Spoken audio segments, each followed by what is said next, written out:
आज के इस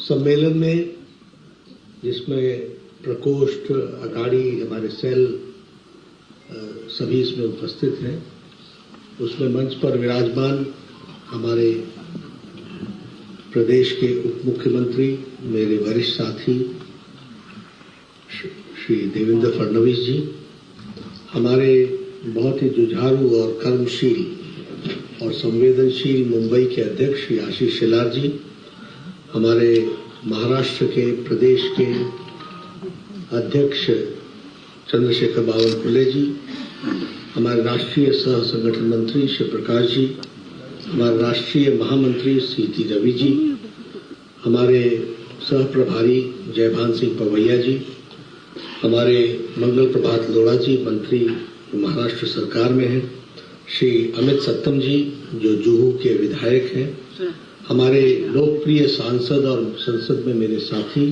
श्री मनोज कोटक जी, हमारे प्रतीक करपे जी जो सोशल मीडिया के इंचार्ज हैं, श्रीमती भारती लवेकर जी जो विधायक है, विद्या ठाकुर जी, श्री अमरीश पटेल जी जिनके हम प्रांगण में एक कार्यक्रम कर रहे हैं, जो विधान परिषद के सदस्य हैं, श्री संजय उपाध्याय जी महामंत्री मुंबई के, सम्मानित मंच, और यहाँ इतनी बड़ी संख्या में हमारे सभी अगाड़ी और हमारे मोर्चे और सेल के और प्रकोष्ठ के जिला स्तर के पदाधिकारी और कार्यकर्ता बंधु।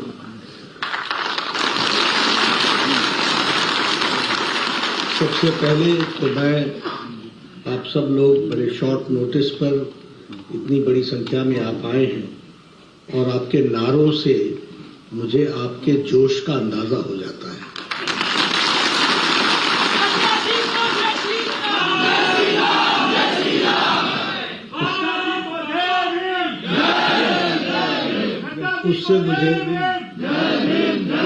उससे मुझे पता चल जाता है कि आपके अंदर कितनी ऊर्जा है। इसलिए सबसे पहले तो आपको उस ऊर्जा के लिए आपको बहुत बहुत बधाई। दूसरी बात, मैं आशीष शेलार जी को और हमारे आयोजकों को बधाई देता हूं, जिन्होंने इतनी अच्छी एक सम्मेलन करके सारे विषय को रखने का प्रयास किया है। और तीसरी बात कि आशीष शेलार जी ने और देवेंद्र फडणवीस जी ने जो आप लोगों के मन में जोश भरा है, उसमें मुझे कुछ ज्यादा जोड़ने की जरूरत नहीं है क्योंकि उन्होंने बहुत डिटेल में आपके साथ सारे विषयों को रखा है और आपने उसको अच्छे तरीके से ग्राह्य भी किया है। लेकिन मैं आया हूं तो कुछ बातें मुझे करना मेरी जिम्मेवारी भी होती है और आपके साथ शेयर करना भी आवश्यक होता है। मैं जब भी कोई चर्चा करता हूं तो हमेशा इस बात की चिंता करता हूं कि जो हमारे सामने बैठे हुए लोग हैं उनको उनकी बुलंदियों का एहसास है, नहीं है तो कितना है, और अगर नहीं है तो उनको अपने बुलंदियों का एहसास जरूर होना चाहिए। मित्रों, हम लोग राजनीतिक क्षेत्र में काम कर रहे हैं। आज राजनीति में हर एक कोई अपने तरीके से अपनी अपनी पार्टी को आगे बढ़ाने का काम करता है, लेकिन मैं हमेशा कहता हूं कि भारतीय जनता पार्टी के कार्यकर्ता के रूप में हमें भारतीय जनता पार्टी के सदस्य के रूप में काम करने का मौका मिल रहा है। ये हम लोग बहुत सौभाग्यशाली समझे जो हमको मौका है। और फिर मैं कहने के लिए नहीं कह रहा हूं, ये ऐतिहासिक तथ्य है, क्योंकि ये अकेली पार्टी है जिसकी ग्रोथ साइंटिफिक है। ये अकेली पार्टी है जिसकी ग्रोथ वैचारिक है। ये अकेली पार्टी है जिसकी ग्रोथ के साथ साथ कार्यकर्ता का डेवलपमेंट इनबिल्ट है। आप दुनिया में, देश में सभी पार्टियों की तरफ नजर दौड़ाइए। सबसे पहली बात तो यह है कि हम ऐसे समय में कार्यकर्ता बने हैं जब दुनिया की सबसे बड़ी पार्टी भारतीय जनता पार्टी है। 18 करोड़ की पार्टी है। चाइना की कम्युनिस्ट पार्टी जो है वो 9 करोड़ की, यानी we are the largest party, सबसे बड़ी पार्टी।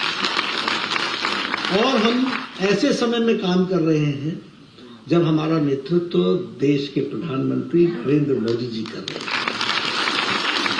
और ये ऐतिहासिक पल है। मैं ऐतिहासिक इसलिए कहता हूं क्योंकि आगे चल करके लोग भारतीय जनता पार्टी पर रिसर्च करेंगे और वो इस पर चर्चा करेंगे कि मोदी एरा में किस तरीके से देश ने छलांग लगा करके विकास किया। इसलिए उस समय हमको काम करने का मौका मिल रहा है। So we are privileged.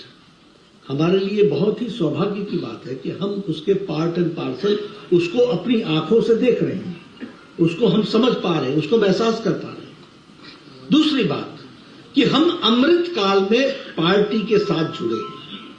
अब अमृत काल का लक्ष्य है कि 2047 तक भारत को विकसित भारत बना देना है। इस पर हम काम करें और उस काम के हम सब पार्ट एंड पार्सल हैं। हम सब लोगों में से ज्यादातर लोग 2047 देखने वाले हैं, तो 2047 तक के बदलाव में हम पार्ट एंड पार्सल बनते हैं। तो एक बहुत बड़ी बात हमको मिलती है जिसमें हम ये कह सकते हैं कि हां, हमें भी काम करने का अवसर मिला था। अब आप देखिए, भारतीय जनता पार्टी यानी भारतीय जनसंघ 50 के दशक से हम काम कर रहे हैं। 4-4 पीढ़ियां खप गई, पीढ़ी दर पीढ़ी। कभी हमारा प्रधानमंत्री होगा, कभी हमारे देश में सरकार बनेगी। आज हमारी पार्टी की ताकत, हमारे प्रधानमंत्री जी जिस तरीके से देश को आगे बढ़ा रहे हैं, ये हम सबका सौभाग्य है कि उस समय के पार्ट एंड पार्सल और इतिहास के गवाह हम बन रहे हैं। हमें काम करने की। अब मैं एक बात और भी कहता हूं, आप सभी पार्टियों की तरफ नजर दौड़ाइए। किसी के पास नेता है तो नीति नहीं है, किसी के पास नीति है तो नेता नहीं है, किसी के पास नेता भी मिल जाए, नीति भी मिल जाए तो नीयत नहीं है। अगर नीयत मिल जाए तो किसी के पास कार्यकर्ता नहीं, और किसी के पास अगर कार्यकर्ता है तो ताकत नहीं है। ये भारतीय जनता पार्टी अकेली पार्टी है जिसके पास देश में, दुनिया में स्थापित, जिनकी थाती बोलती है, ऐसे हमारे नरेंद्र मोदी जी, वहां से लेकर हमारे वार्ड स्तर तक नेता हमारे हैं। हमारे पास नेता है, नीति है, और सबसे बड़ी बात है कि नीयत है, और कार्यकर्ता है, और ताकत है, और काडर है। ये हमारी विशेषता है।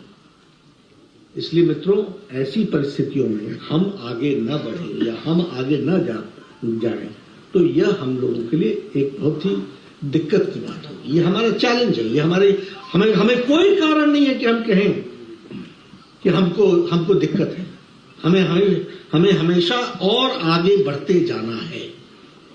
दूसरी बात मैं ये भी कहूंगा कि भारतीय जनता पार्टी एक आइडियोलॉजिकल बेस्ड पार्टी है, एक काडर बेस्ड पार्टी है, और एक मास फॉलोइंग वाली पार्टी है। आप देखिए, कांग्रेस पार्टी का आइडियोलॉजिकल डाइल्यूशन हो गया कि नहीं हो गया? कहां से चले थे, कहां पहुंच गए। बाकी जो रीजनल पार्टीज हैं उनका तो आइडियोलॉजिकल ग्रोथ ही नहीं हुआ था, तो डाइल्यूशन क्या, वो तो खड़े ही नहीं हो पाए थे वैचारिक पृष्ठभूमि पर। कोई पॉलिटिकल पार्टी आप उठा के देख लीजिए, सारी पॉलिटिकल पार्टीज परिवार की पार्टियां बन गई। और अगर रीजनल एस्पिरेशंस में भी वो खड़ी हुई, अगर डीएमके ने कभी वहां के लोकल इश्यूज को उठाने का प्रयास किया था, रीजनल एस्पिरेशंस का बात की थी, तो आज वो एक परिवार की पार्टी बन गई। कांग्रेस से टूट करके वाईएसआर कांग्रेस बनी थी, आज परिवार की पार्टी बन गई। चंद्रशेखर राव की पार्टी तेलंगाना राज्य समिति, जो भारत राज्य समिति बन गई, परिवार की पार्टी बन गई। ये सब परिवार की। आपके यहां भी उद्धव वाली पार्टी क्या थी? परिवार की पार्टी। सभी जगह ये आप देखेंगे कि अब उत्तर प्रदेश में हम किससे लड़ रहे हैं? 24 करोड़ का प्रदेश है, एक रीजनल पार्टी से लड़ रहे हैं। कांग्रेस समाप्त हो चुकी है और उसमें कोई आइडियोलॉजी नहीं बची।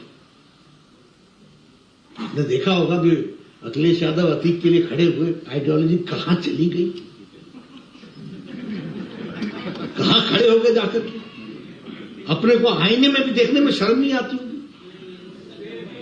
क्या स्थिति आकर के खड़ी। बिहार तेजस्वी लालू मीसा परिवार की पार्टी। बंगाल उठाकर देख लो, ममता भाईपो भतीजा उनकी पार्टी बन गई है। यानी आप सब जगह नजर दौड़ा करके देखिएगा तो आपको ध्यान में आएगा कि सभी रीजनल पार्टीज धीरे धीरे परिवार की पार्टियां बन गई और वैचारिक दृष्टि से समाप्त होगा। और भारतीय जनता पार्टी एक ऐसी पार्टी है जिसमें अगर श्यामा प्रसाद मुखर्जी ने बलिदान 1953 में दिया, 53 में दिया, तो हम नारा लगाते रहे श्यामा प्रसाद मुखर्जी का बलिदान ज़ाया नहीं जाने देंगे, एक देश में दो निशान, दो विधान, दो प्रधान नहीं चलेंगे। और 2019 के 6 अगस्त को पार्लियामेंट में, राज्यसभा में और लोकसभा में धारा 370 को धाराशाही कर दिया मोदी जी ने दिया।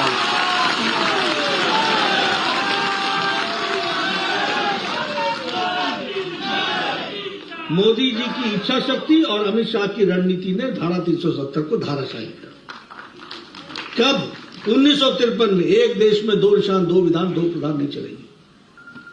लेकिन पीढ़ी दर पीढ़ी निकल गई, हमारा लक्ष्य वही रहा। ये हमारी आइडियोलॉजी। हम कहते थे रामलला हम आएंगे, मंदिर वहीं बनाएंगे, और हमसे लोग पूछते थे रामलला हम आएंगे, तारीख कब बताएंगे? उनको तारीख भी बता दी, शिलान्यास भी कर दिया और आगे चल करके उसका उद्घाटन भी होगा।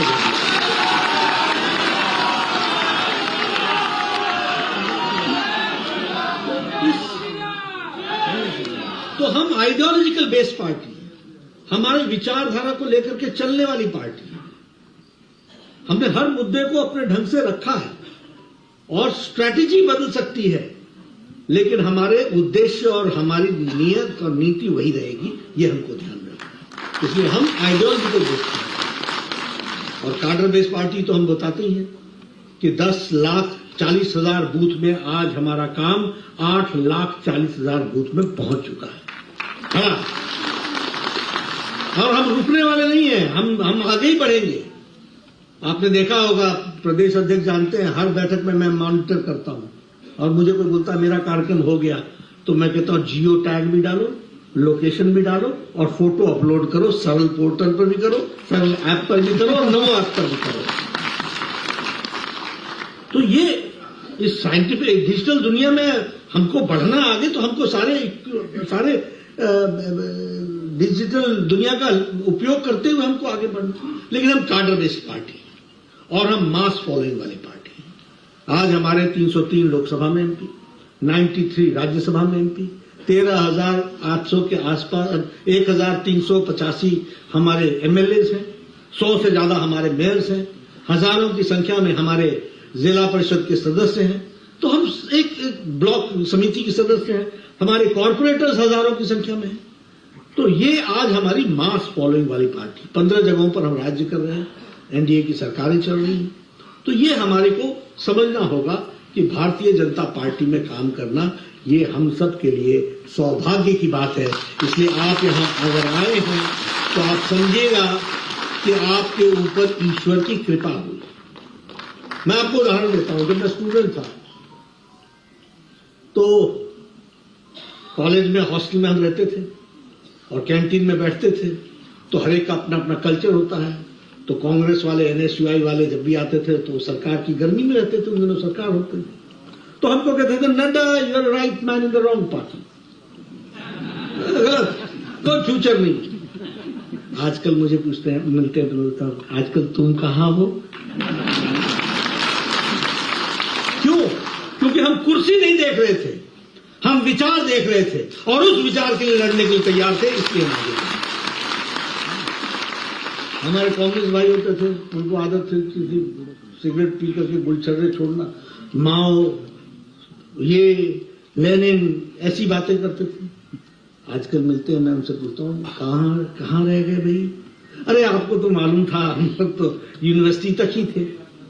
यानी गलत विचारधारा के साथ जुड़ने के कारण ऐसा नहीं था कि उनकी कोई इच्छा नहीं थी कि वो अच्छा काम करें, था, लेकिन पार्टी गलत चुन ली थी, जगह गलत चुन ली थी।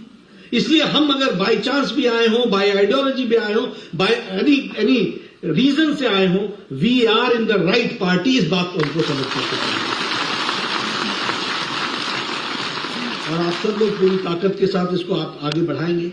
अब देखिए, आज आपको फख्र के साथ आप कह सकते हो कि हम मोदी जी के नेतृत्व में जो देश आज से 2014 में 10वीं अर्थव्यवस्था पे खड़ा था, आज वो 5वीं अर्थव्यवस्था बन गया। और किसको हमने ओवरटेक किया है? ब्रिटेन को, जो उसने हमको 200 साल राज किया, आज हम ओवरटेक करके हम आगे बढ़ चुके हैं। और वहां का प्रधानमंत्री ऋषि सुनक क्या बोलता है? Time is not far when India will become the 3rd largest economy in the world. वो बोल रहे 400 बोइंग के ऑर्डर भारत दे, एयरबस को और बोइंग को ऑर्डर दे। अमेरिका की इकोनॉमी में अमेरिका का प्रेसिडेंट बोले कि इसके चलते हमारे यहां इंप्लॉयमेंट आएगा। ऋषि सुनक ये बोले कि इंडिया सबसे बड़ी 3rd लार्जेस्ट इकोनॉमी बन जाएगी। ये मोबाइल फोन हम लोग लेते हैं, 2014 में 92% of the mobile was from China and from other countries in India. Today India is manufacturing 97% of mobile in India. Apple Bharat में बनने लग गया है, एप्पल सस्ता हो गया है। इसको हमको समझना पड़ेगा। हम बचपन में सुनते थे जापान की गाड़ी टोयोटा डैटसन सुनते थे सब लोग। आज जापान को पछाड़ करके India is the 3rd largest automobile industry market in the world.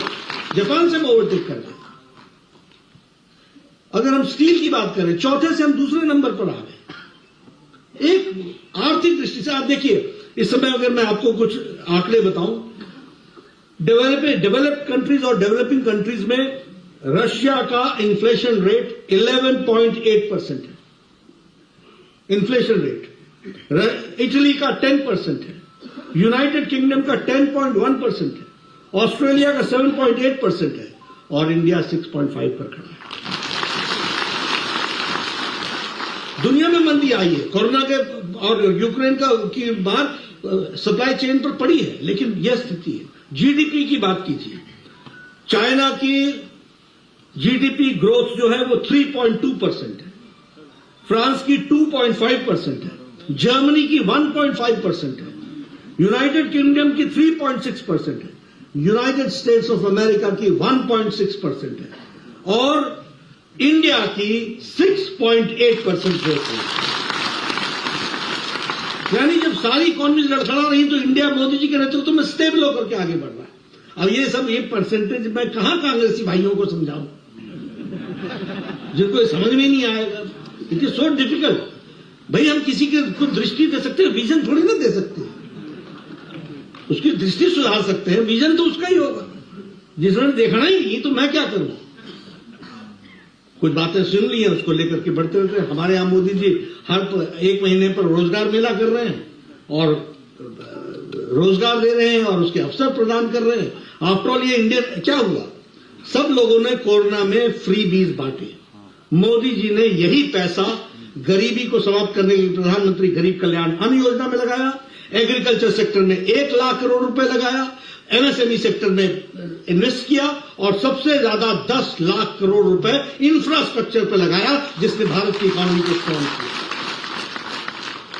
अगर सड़क बनती है तो इकोनॉमी बढ़ती है, अगर इंफ्रास्ट्रक्चर में कनेक्टिविटी बढ़ती है तो इकोनॉमी बढ़ती है। प्रदेश की रेलवे लाइंस को इलेक्ट्रीफाई किया जा रहा है, तीव्र गति से काम हो रहा है। आपके यहां ही अब 3 वंदे भारत ट्रेन चल रही है और 3 साल के अंदर 300 ट्रेनें चलने वाली हैं। हर 15 दिन पे एक ट्रेन चल रही है। कल प्रधानमंत्री जी पुरी में श्री गणेश करने वाले हैं एक ट्रेन का। हर 10-15 दिन में किसी न किसी उसका ट्रेन वंदे भारत में मैं चाहूंगा कि आप लोग कभी सफर कीजिए, आपको नए भारत का आपको नजर आएगा कि आज भारत की ट्रेन कैसी हो गई। तो ये चीजें हमको समझने की है, जानने की है और इनको लोगों के सामने रखने की है। अब आत्मनिर्भर भारत की बात करेंगे, अगर डिफेंस में एक्सपोर्ट्स में हम 16,000 करोड़ डिफेंस एक्सपोर्ट 16,000 करोड़ हम अब एक्सपोर्ट कर रहे हैं, यानी अब हम दुनिया को दे रहे हैं। और भारत का इंपोर्ट जो है वह लगभग 11% ड्रॉप हुआ है, यानी हम लेना कम कर रहे हैं और देना बढ़ा रहे हैं और दुनिया को हम दे रहे हैं। ये स्थिति आके देखेंगे। नहीं तो भारत किस लिए जाना जाता था? ये स्कैम, वो स्कैम, ये डील, वो डील, मतलब इक्विपमेंट खरीदना मतलब स्कैम, यही भारत जानता था। आज हम लोगों ने प्रोक्योरमेंट अपनी बढ़ा दी है और प्रोक्योरमेंट में आत्मनिर्भर भारत में भारत खुद बनाने लगा है। बहुत से ऐसे आइटम्स हैं जिसको तो हम लोगों ने तय ही कर लिया है, मोदी जी के नेतृत्व में उन्होंने तय ही कर लिया है कि ये आइटम भारत में ही बनेंगे और हम भारत वाले अपने लिए भी रखेंगे और दुनिया को भी देंगे। ये स्थिति आपको दिख रही है। कोरोना मैनेजमेंट में मैं आपको बता दूं, देखिए हेल्थ मिनिस्टर रहा हूं, इस देश में ट्यूबरक्लोसिस को नेशनल प्रोग्राम बनने में 25 साल लग गए। इस देश में टेटनस की दवाई को आने में 40 साल लगे। इस देश में जैपनीज इंसेफ्लाइटिस की दवा को जापान में बन गया था, 100 साल लगे। 1906 में आया था, 2006 में भारत में पहुंचा। और वो भी जब योगी जी बने एमपी थे तो उनके क्षेत्र में जब जैपनीज इंसेफ्लाइटिस आया, यानी एक एक दवा को पहुंचने में 25 साल 30 साल लग गए। और इधर कोरोना आया, 9 महीने के अंदर प्रधानमंत्री जी ने एक नहीं 2 वैक्सीन बना दी और इंडिया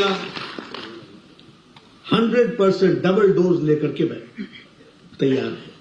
यह भारत की स्थिति बन गई। अमेरिका में भी 76% की वैक्सीनेशन हुई है, यूरोप में 67% की वैक्सीनेशन हुई, जापान में भी इसी प्रकार का है, लेकिन भारत डबल डोज और बूस्टर लगा करके तैयार है। और जजमेंट डिसीजंस देखिए आप, प्रधानमंत्री गरीब कल्याण अन्न योजना, एक बात तय हुई कि 100 साल पहले महामारी आई थी और 100 साल में बीमारी से ज्यादा लोग भूखमरी से मर गए थे, इसलिए प्रधानमंत्री जी ने 80 करोड़ की जनता को 2 वक्त की रोटी का इंतजाम किया और 5 किलो गेहूं, 5 किलो चावल, 1 किलो दाल में देने की व्यवस्था की। इंफ्रास्ट्रक्चर के लिए 10 लाख करोड़ रुपए खर्च किए, एमएसएमई सेक्टर के लिए खर्च किया, एग्रीकल्चर सेक्टर के लिए 1 लाख करोड़ रुपए खर्च किया। इसका इम्पैक्ट आकर के हम सब लोगों को देखने को मिलता है। और मैं कई बार इसकी चर्चा भी करता हूं, भारत की धाक और भारत की धूम और भारत की ताकत और आवाज को अगर आपको जानना हो, अफगानिस्तान से कौन देश था जिसने अपने लोगों को वापस लिया? आपने वो तस्वीरें देखी ना कि एयरक्राफ्ट उड़ने जा रहा है और कोई चक्का पकड़ के खड़ा है, देखा है ना आपने? और एक अफगान से भारत के लोग और अफगान के लोगों को भी लेकर के आए, अन्य देशों के भी लोगों को लेकर के आए। यूक्रेन में लड़ाई में बताइए प्रधानमंत्री जी ने पुतिन से बात की कि नहीं की? जेलेंस्की से बात की कि नहीं की? और थोड़े समय के लिए सीज फायर कराया कि नहीं कराया? और 32,000 बच्चों को लेकर के भारत की तरफ 4 मंत्री, कैबिनेट रैंक के मंत्री भेजे गए, बॉर्डर पर तुरंत उनका वीजा लगा और 114 फ्लाइट्स में 32,000 लोगों को लेकर के आए भारत में। ये बदलता भारत है। अब कांग्रेस को क्या बताएं कि कैसे बदलता है भारत, जिसने बदलना ही नहीं, जो खुद ही ना बदले तो उनको क्या बताएं। लेकिन मैं तो आपके सामने आंकड़े रख रहा हूं कि कैसा बदलता हुआ भारत है। तो ये सब चीजों को हमको, कोविड डिप्लोमेसी की बात करें, भारत ने 100 देशों को वैक्सीन दी है और 48 देशों को मुफ्त दी है वैक्सीन। यानी भारत लेने वाला भारत नहीं है, भारत अब देने वाला भारत बन गया। ये भी हमको ध्यान रखना है। मित्रों, अगर मैं यहां की बात करूं तो मुंबई में 38,800 करोड़ के प्रोजेक्ट जो हैं आपके यहां मुंबई में, वो उन प्रोजेक्ट्स को अप्रूवल मिली है। फाउंडेशन स्टोन इसका रखा गया है। मैं ठीक बोल रहा हूं देवेंद्र जी? 38,800 करोड़ का, और मुंबई में, और 225 प्रोजेक्ट्स ऐसे हैं जिसमें 2 लाख करोड़ रुपए का अप्रूवल मिला है भारत सरकार ने। अभी चर्चा हो रही थी आपके यहां सारे मॉडर्न फैसिलिटीज के साथ कॉन्क्रीटाइजेशन हो रही है, शायद 160 किलोमीटर की हो रही है, और 6,000 करोड़ रुपए आप खर्च कर रहे हैं, और सदा के लिए आप डांबर की राजनीति समाप्त कर रहे हैं। तो इनोवेटिव भी है, कमिटेड भी है, इसलिए बोल रहे हैं नीयत भी है और नीति भी है। हमारी नीयत साफ है, इसलिए नीति है, इसलिए सीमेंटेड हो रहा है, इसलिए उसी में डक्ट बनेंगे, उसी में सारी चीजों को बना करके मोस्ट मॉडर्न रोड्स को बनाने का प्रयास कर रहा है, ताकि बंबई की जनता को इन सब चीजों से निजात मिल सके। तो ये सारी बातें हैं।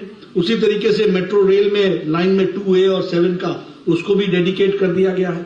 छत्रपति शिवाजी टर्मिनस का जो रेलवे का है वो 1800 करोड़ रुपए खर्च करके उसको रीडेवलप किया जा रहा है।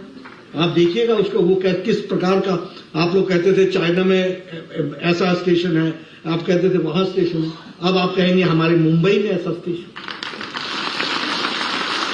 एक नए कॉन्सेप्ट के साथ बढ़ने का प्रयास किया गया है।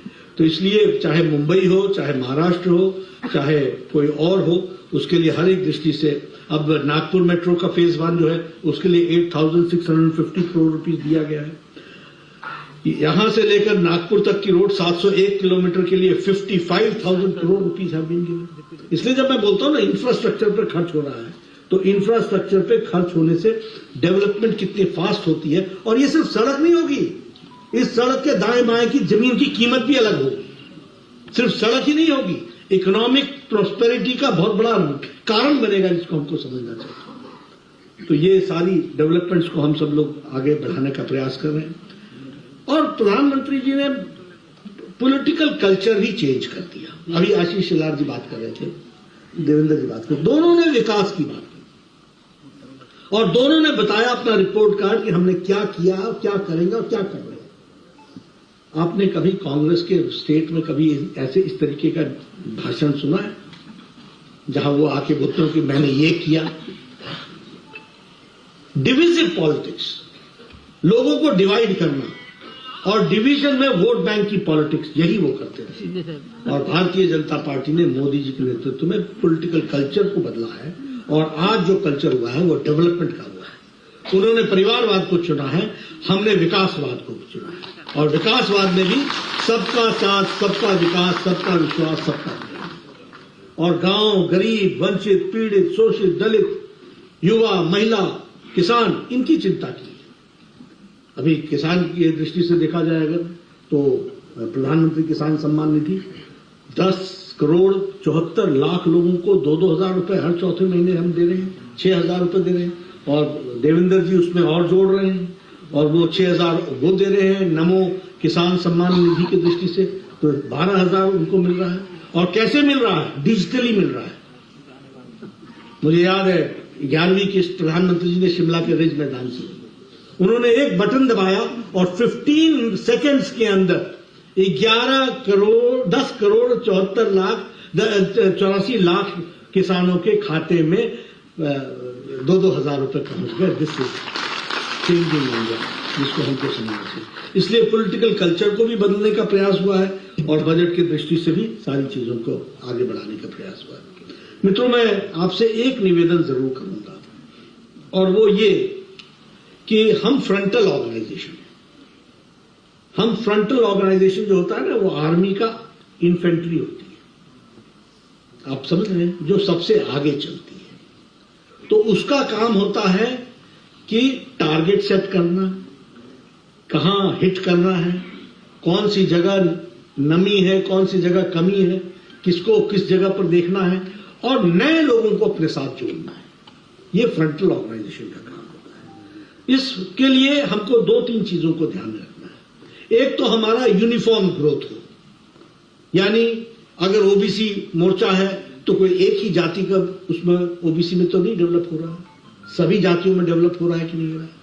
अगर माइनॉरिटी मोर्चा है तो सभी माइनॉरिटीज में हमारा काम पहुंचा है कि नहीं पहुंचा है। अगर युवा मोर्चा है तो युवा मोर्चा में सभी कास्ट के बैकग्राउंड के युवा जुड़ रहे हैं कि नहीं जुड़ रहे हैं। अगर महिला मोर्चा है तो सभी लोग, महिलाएं जुड़ रही है कि नहीं जुड़ रही है, गृहिणी जुड़ रही है कि नहीं जुड़ रही है, वर्किंग लेडीज जुड़ रही है कि नहीं जुड़ रही है, पढ़ी लिखी जुड़ रही है कि नहीं जुड़ रही है, और उसमें यूथ जुड़ रहा है कि नहीं जुड़ रहा है, क्योंकि हमको फ्यूचर देख करके चलना है। और तीसरी बात, हमको डुप्लीकेशन से बचना है। मैं जब युवा मोर्चा का राष्ट्रीय अध्यक्ष था तो क्या होता था, हाँ बहुत अच्छी संख्या हो गई। अब क्या होना, हमारे जिला अध्यक्ष ने भी वो नंबर जोड़ लेना और हमारे युवा मोर्चा ने भी वो नंबर जोड़ लेना। तो मैंने कहा ये तो तुम लोग वो हुए 2 भाई गए थे दुकानदारी करने के लिए, तो उन्होंने कहा कि हम पानी बेचेंगे। तो कहा ठीक है, तो कैसे, एक 4 आने में 1 गिलास पानी पिलाएंगे। तो कोई ग्राहक आया नहीं, तो एक भाई ने बोला ले चवन्नी पकड़, 1 गिलास मेरे को दे दे। थोड़ी देर बाद उसने कहा मेरे को ये ले चवन्नी, अब तू मैं गिलास पानी पीता हूं। दोपहर तक पानी समाप्त हो गया, चवन्नी वहीं की वहीं रही। आप समझ गए मेरी बात। तो कहीं हम ऐसा ना करें कि जिसको देवेंद्र जी बोल रहे हैं कि मैंने जोड़ा, उसको मैं भी बोलता रहूं मैंने जोड़ा, और वो जुड़ा तो जुड़ा रह जाए। हमको इसमें क्वांटिफाई करना है, और आप लोग इस बात को तय करो किन लोगों को हम लेके आए, कैसे हम लेकर के आए। पिछली बार की बैठक में अगर 10 आए थे तो इस बार 20 आए कि नहीं आए, प्रयास हुआ कि नहीं हुआ, और क्वांटिफाई करो। देखो, politics is a game of numbers. हमारी दिक्कत क्या होती है वो भी मैं आपको बता दूं। हमारी पार्टी इतनी बड़ी हो गई है कि हम इन हाउस ही हमारे यहां सब अरेंजमेंट है। आप बोलोगे राष्ट्रीय अध्यक्ष आ रहा है, 10,000 की भीड़ चाहिए, ठीक है जी, सूचना दे देते हैं, बूथ तक की सूचना दे देंगे, आज हो जाएगा 10,000। आप बोलोगे नहीं 20,000 चाहिए, 25,000 चाहिए, वो कोई बात नहीं जी, हम बूथ समिति को बुला लेंगे। हमारा अरेंजमेंट ही अपने घर में इतना है। मैं एक जगह बूथ अध्यक्षों का सम्मेलन में गया गोरखपुर में, वो गोरखपुर संभाग का था। 26,000 लोग थे बूथ अध्यक्ष वो लगा करके। अब मैं कहूं कि ये सम्मेलन है कि जनसभा है, मुझे समझ में नहीं आ रहा है। तो हमारी पार्टी इतनी बड़ी हो गई है कि विद इन पार्टी हमारे यहां सब चीजों का अरेंजमेंट है, इसलिए भ्रम की गुंजाइश हो जाती है। इसलिए आपको ये ध्यान में रखना पड़ेगा कि हर बैठक में नए लोग लाया कि नहीं मैं लाया, जुड़े कि नहीं जुड़े, और आगे बढ़े कि नहीं बढ़े। पन्ना प्रमुख हो गया तो पन्ना समिति बनी कि नहीं बनी, और परिवारों को जोड़ा कि नहीं जोड़ा। एक तो ये हमको चिंता करनी चाहिए। दूसरा, मैंने अभी पन्ना प्रमुखों की बैठक में भी कहा, वो आपसे भी मैं शेयर करता हूं, आर्ट ऑफ कम्युनिकेशन सीखिए। क्या होता है, सामने वाला किसी और धुन में है और हम कोई और राग अलाप रहे हैं, लगे भी हुए हैं, वो अपनी धुन गा रहा है, आप अपनी धुन गा रहे हैं। वो कह रहा है मेरी नाली खराब है, इसके बारे में सोचिए। आप कह रहे हैं कि देखिए देवेंद्र फडणवीस जी ने ये कर दिया। अब ये क्या है, वो बेचारा तानसेन बजा रहा था, वो तान बजा रहा था, आपने पता नहीं कौन सा धुन छेड़ दिया। तो आप उसको गली की नाली से पकड़ो और वहां से धीरे धीरे धीरे धीरे करते करते करते प्रदेश तक लाओ। This is art of communication. अगर आर्ट ऑफ कम्युनिकेशन नहीं आता है तो आप नेता नहीं बनेंगे, आपको आप आस्था नहीं पैदा कर सकेंगे। हमारे कई लोग होते हैं, आते हुए चलते हैं, जाएंगे एक पैम्फलेट में, खुद पढ़ा नहीं है पैम्फलेट, ये पकड़ो ये पकड़ो ये पकड़ो ये लो। सामने वाला देख लेता है, यार खुद तो पढ़ा नहीं, हमको बोल रहा है। तो आपको, और आप देखिए अब बहुत सी चीजें हैं, आंख से आंख मिलाकर के बात करना सीखिए। कई लोग हैं बातचीत जो है टेलीविजन में, हाँ बोलो क्या बात है, हाँ बोलो क्या बात है, तो हम बोलते बाद में बात कर लेंगे। That means the art of communication is missing. तो आप समय भी लगा रहे हैं, जाने लगेगा तो चाय पी के जाते, अरे टाइम का बोलना था। अब आप समझ, देखिए आदमी बहुत तेज होता है, वो सामने वाला समझ लेता है। पानी पियोगे, अरे रखो ना भाई, कौन सी चीज है, पानी कैसी चीज है, रखो ना, पूछोगे तभी दोगे आप। और चले हो नेता बनने, एक गिलास तो समझ नहीं आ रहा तुमको कि सामने वाले को गिलास पर कैसे प्रभावित करना है। बातें बहुत छोटी हैं, लेकिन आप समय भी लगा रहे हो, लेकिन आपका कम्युनिकेशन चैनल वीक है। इसलिए आप 100 बार कोशिश करोगे, हाथ नहीं आएगा। लेकिन आप जाइए, किसी के पास बैठिए और सुनिए, कैसे हैं आप, कैसे हैं, उनसे बातचीत शुरू कीजिए। कहां से शुरू करता है वहां से उसको शुरू करने दो, पता तो करो सामने वाला चाहता क्या है, फिर उसके बाद वहां से जब आप बढ़ाते हो। इसलिए कम्युनिकेशन। दूसरी बात, हर एक के लिए आपके पास पैकेज होना चाहिए। मिडिल इनकम ग्रुप के साथ बात कर रहे हो तो मिडिल इनकम ग्रुप में मोदी जी ने क्या किया।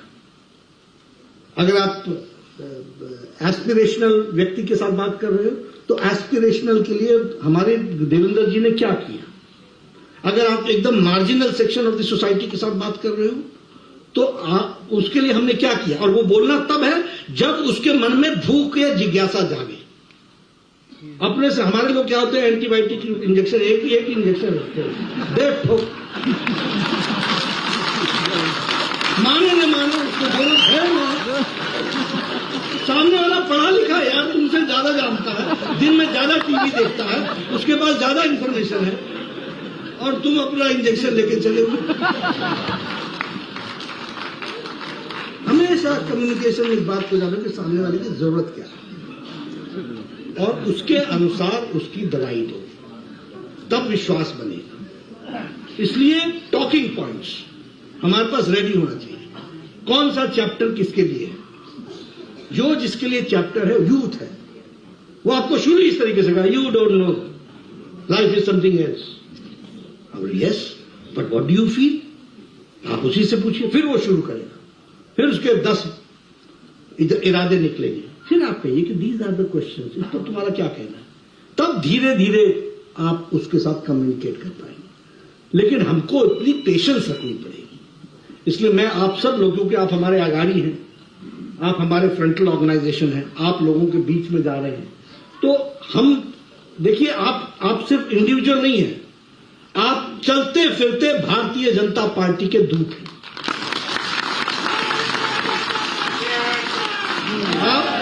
आप चलते फिरते भारतीय जनता पार्टी के सिपाही हैं। इसलिए आप जितना सुशोभित रहेंगे उतना ही भारतीय जनता पार्टी सुशोभित। इसलिए आपको अपनी कंडक्ट को और अच्छा इंप्रूव करना पड़ेगा और उसको समझना पड़ेगा, उसकी बारीकियों को समझना पड़ेगा। तो मैंने आपसे कुछ मजाक से ये बात बताने की कोशिश की, क्योंकि मैं देखता रहता हूं, मिलता रहता हूं, जमीन पर जाता रहता हूं। मैंने अभी पिछली बैठक में सुना, कई लोग, देखिए लाइन पकड़ा कीजिए, नड्डा जी आप आए, बहुत अच्छा लगा, आप तो आते रहते हैं, आपके साथ ये जो 4 मूर्तियां आई है ना, ये भी बहुत अच्छा लगा। इसका मतलब समझे कि ये मेरे साथ ही आते हैं और मेरे साथ ही चले जाते हैं, बाकी नीचे होते नहीं। अब ये आपको समझना पड़ेगा कि उसने बहुत चालाकी से आपको कम्युनिकेट कर दिया। कई बार हम लोग जाते हैं, तुमने पहचाना नहीं, बोलता हाँ पहचानते हैं। इसका अर्थ समझो कि जानते तो हम खूब हैं, आपको मिलते आप कभी कभी। तो ये सब छोटी छोटी बारीकियां हैं। हमसे कोई आके बोलता आपका प्रोग्राम क्या है, तो हम बोलते हैं संडे को यहाँ है, मंडे को यहाँ है, ट्यूसडे को यहाँ, फिर वेडनेसडे को यहाँ। आप समझे ही नहीं, वो आपसे समय मांग रहा है कि मैं कब मिल सकता हूं। तो आप समझो, अच्छा मेरा प्रोग्राम तो चलता रहेगा, तुमको क्या जरूरत है? नहीं, आपसे 5 मिनट बातचीत करनी थी। अच्छा आज करोगे या कल करोगे? फुर्सत से करेंगे, ठीक है, कल आ जाओ 15 मिनट के लिए। This is communication. नहीं तो उसका आपने संडे से लेकर के अगले संडे तक का प्रोग्राम बता दिया, उसकी मन समझी नहीं। तो मैं इसलिए बार बार लोगों से कहता हूं कि आप इसके लिए शार्प तरीके से चीजों को अंडरस्टैंड कीजिए। और हम बदलने के इक्विपमेंट हैं, हम बदलाव के कार्य करने वाले माध्यम है, उस माध्यम को समझना पड़ेगा। इसलिए पेशेंस के साथ उसके साथ डील करना, उसको जानना, उसको समझना, उसकी बारीकियों को समझना, ये जरूरी रहेगा। तो इसलिए मैं आपसे निवेदन करूंगा कि आप सिर्फ कार्यकर्ता ही नहीं है। हमसे कई लोग मिलते हैं, कहते हैं नड्डा जी मैं 25 साल से काम कर रहा हूं। मैं बोलता हूं अच्छा 4 कार्यकर्ता बता जो तुमने जोड़े हों। अकेला ही आया था, अकेला ही रहा।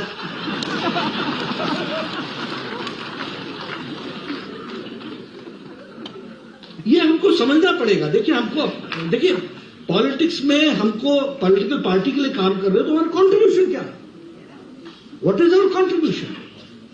That has to be understood and it has to be always assessed. आपको हमेशा देखना पड़ेगा कि 2023 में हम कहां पहुंचे थे, 2024 में हमको कितना जोड़ना है और उसके लिए कैसे जोड़ेंगे। ये जब आप आर्ट सीख लेंगे तो भारतीय जनता पार्टी के लिए आप अच्छे उपकरण बनेंगे और माध्यम बनेंगे, ऐसा मेरा कहना है। इस पर भी जरा आप ध्यान देंगे तो अच्छा रहेगा। आपने मेरी बात सुनी, बहुत बहुत धन्यवाद।